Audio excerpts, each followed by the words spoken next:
मस्जिद किबलत है। पहले इधर वो थी ना, हाँ, पहले इधर था, काबा। मस्जिद अक्सा इधर था ना। वो पूरे वो जो लगा हुआ है ना। हाँ, वो मुसल्ला बना हुआ है, जा नमाज, वो निशानी है इसकी। तो फिर वही के बाद इधर जो है ना, हाँ हाँ जी, वो करते हैं अभी।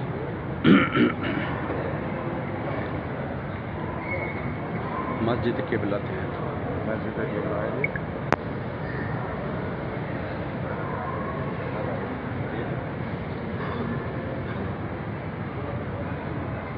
ये वो मस्जिद है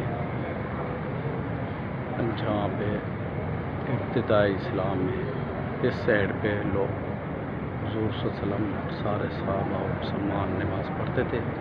फिर हुज़ूर सल्लल्लाहु अलैहि वसल्लम पे दौरान नमाज वही आई कि ए रसूलुल्लाह सल्लल्लाहु अलैहि वसल्लम आप काबे की तरफ मुँह कर लें।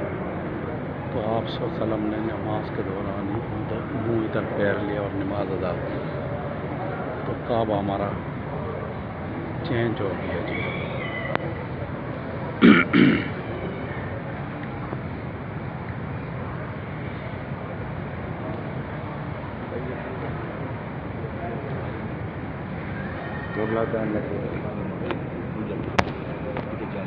कितने